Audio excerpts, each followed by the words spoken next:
से जनता के लिए जो विशेष सुविधाएं जिला चिकित्सालय में आई हुई हैं, खास करके जच्चा बच्चा चिकित्सालय में महिलाओं के लिए, उसके बारे पे आप थोड़ा उस बारे में प्रकाश डालिएगा। सबसे पहले तो सरकार की मंशा और एज ए डॉक्टर हम लोग की मंशा है तो कि जो पहले के ज़माने में जो है संस्थागत प्रसव, जैसे घरों में डिलीवरी हो गया, दाइयों क्या हो गया, तो इसमें सबसे बड़ी चीज़ होती है कि हम लोग संस्थागत प्रसव मतलब हॉस्पिटल में, जैसे स्टार्टिंग CSC उसी से लेकर के यहाँ तक जो है संस्थागत प्रसव को बढ़ावा देना है। और एक ही छत के नीचे माता का और उनके शिशुओं का पूरी की पूरी जो है सारी चीज़ें जो है एक साथ मौजूद मिले। तो इसलिए इसको देखते हुए जो है हम लोगों ने सारी चीज़ें कर रहे हैं। और इसमें परिवार कल्याण में जैसे फैमिली प्लानिंग की जो सुविधाएं होती हैं, और उसके बाद टीकाकरण होती है। गर्भाशय कैंसर के जो आजकल टीकाकरण जो नई मतलब कि आई हुई है, वो 14 से 15 साल तक की बच्चियों को लगता है। और अब तक हमारे यहाँ नसबंदी भी 200 से ज़्यादा हो चुकी है। और ख़ास तौर से जो डिलीवरी होती है उसमें हमारा प्रयास रहता है, बजट के हिसाब से हम लोग जो है 3 दिन के अंदर अंदर अकाउंट में पैसा चला जाता है। और 3 दिन के अंदर अंदर यहाँ पर शिशु का नाम अगर कोई रख दे तो शिशु का नाम रख करके जन्म प्रमाण पत्र के साथ ही उनका जो है डिस्चार्ज होती है, पूरी दवाओं के साथ और सलाह के साथ जो है। उसके बाद जो है जन्म प्रमाण पत्र का बाद में कोई दिक्कत नहीं होनी चाहिए होती है। एम्बुलेंस सेवा हमेशा जो है यहाँ पर चलती रहती है 24 घंटे, इसीलिए चलती रहती है क्योंकि संस्थागत प्रसव चाहे जहाँ भी आप लोग रहें जो है हमारे तक जो है या सामुदायिक स्वास्थ्य केंद्र तक सब जगह पहुँच जाए। आशा कार्यकर्ती भी लगी हुई हैं। तो नवजात शिशु के लिए हमारे यहाँ SNCU भी है, पोलियो टीकाकरण अभियान भी होता है। और डिलीवरी करीब करीब हमारे यहाँ टोटल जो है 500 डिलीवरियाँ हो जाती हैं, जिसमें से 150 के आसपास जो है वो सीजर भी हो जाता है, जिससे ऑपरेशन वाली डिलीवरी भी हो जाती है। इसके साथ साथ सरकार की मंशा है, प्रधानमंत्री जी की मंशा है आयुष्मान योजना, एक बड़ी महत्वाकांक्षी और बहुत ही अच्छी योजना है, जिसके कारण जो है सबका रजिस्ट्रेशन और ऑनलाइन ट्रीटमेंट, जांच, सारी चीज़ें सुविधाएं हमारे यहाँ मौजूद हैं। और उसके साथ साथ जो पुराने व्यवस्था थी उसमें सुधार करने हेतु, जैसे कहीं टाइल्स वगैरह उखड़े हुए थे जो 2004 में जो ये अस्पताल का जो है लगाए गए थे, तो अच्छी गुणवत्ता की टाइल्स वगैरह और सारे वार्डों में जहाँ ज़रूरत है वहाँ AC भी, और प्राइवेट वार्ड की पूरा रिनोवेशन करा दिया गया है।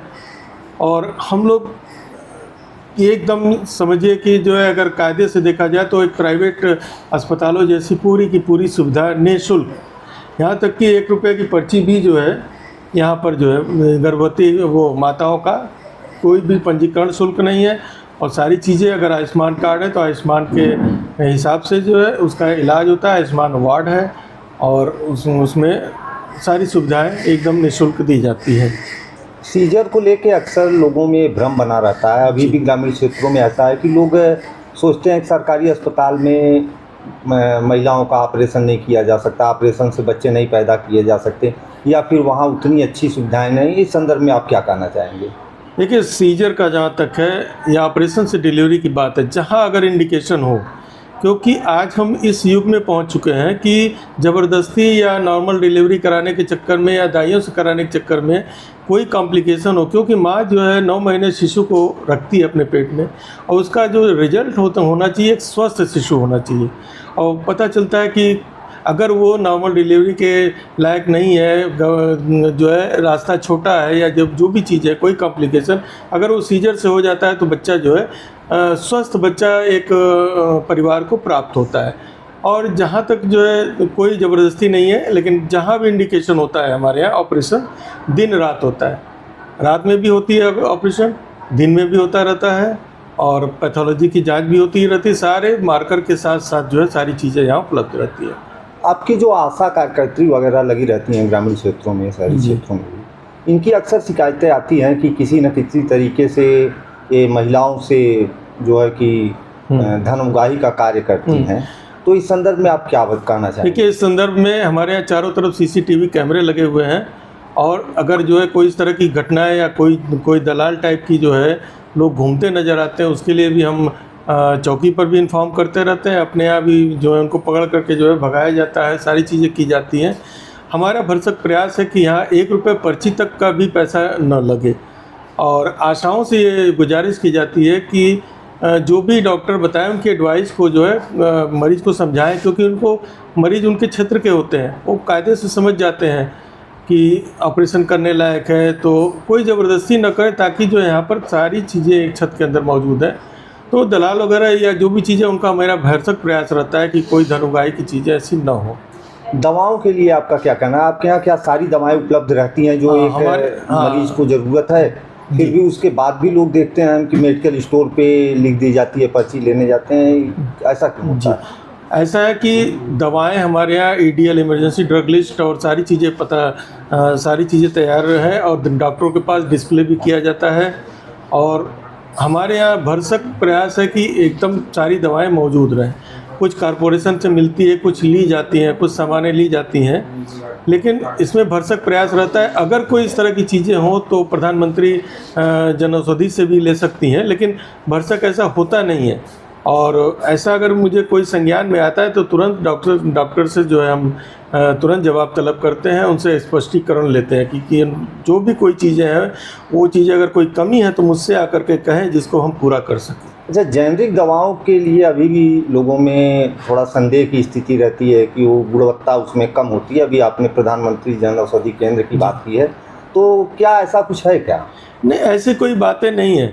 जहाँ तक कि माननीय प्रधानमंत्री जन औषधि की दवाएं होती है, वो दवाएं मैं स्वयं खाता रहता हूँ, ऐसी कोई बात नहीं है। गुणवत्ता में तो सब चीज़ें जो है चेक करके ही आती है, और सारी चीज़ें पूरा ऊपर से आती हैं, सब जगह से चेक हो करके तब जो है अस्पतालों में या जन औषधि केंद्र में आती है।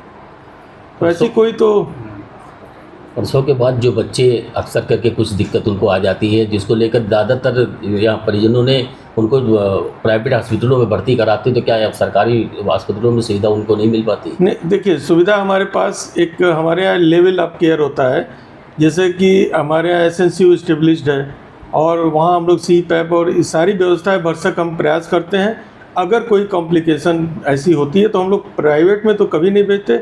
हाँ, हमारे यहाँ BHU की जो है काउंसलिंग भी होती है, डायरेक्ट हम लोग ऑनलाइन काउंसलिंग करवा देते हैं BHU से, और वहाँ जाने लायक अगर बच्चा होता है तो हम लोग एम्बुलेंस से जो है बाकायदा जो ऑक्सीजन वगैरह LS जो है इसके साथ भेजते हैं BHU जाने की। कहीं और जाने की कोई हमारी तरफ से एडवाइस नहीं रहती है। सर, लोगों से क्या अपील करना चाहेंगे आप? लोगों से हम यही अपील करना चाहते हैं, ज़्यादा से ज़्यादा संस्थागत प्रसव। संस्थागत प्रसव एक ऐसी चीज़ है जो कि पुराने ज़माने में जो भ्रांतियाँ होती थी, आज हमारा परिवार छोटा परिवार है, सीमित परिवार है, तो ऐसे में 2 बच्चे एक बच्चे अगर परिवार में रहते हैं तो उनकी जो अपेक्षाएं रहती कि मेरा बच्चा स्वस्थ हो, मेरा परिवार स्वस्थ हो, क्योंकि आज हम लोग परिवार नियोजन ही परिवार कल्याण पर विचार करते हैं। तो अगर नीम हकीम या दाई और ये सब जगह अगर घर में डिलीवरी न करें, 108 ऐसे जगह पर है कि आपको किसी रिमोट से आपको घर से अस्पताल छोड़ देती है। तो आप संस्थागत प्रसव मतलब अस्पताल में डिलीवरी कराने का प्रयास करें, जिससे आपको सलाह मिलेगी। सरकार द्वारा प्रोत्साहन राशि भी दी जाती है। खाने की पूरी सुविधा हमारे यहाँ जब तक मरीज रहता है, खाने का जो है सुबह का ब्रेकफास्ट, लंच और डिनर तक की व्यवस्था सब की जाती है, और उस खाने की गुणवत्ता हम लोग खुद खा करके भी चेक करते हैं। सर, परिचय दे दीजिए। मैं डॉक्टर महेंद्र कुमार गुप्ता, मैं वैसे पीडियाट्रिशियन भी हूँ, बच्चों के डॉक्टर।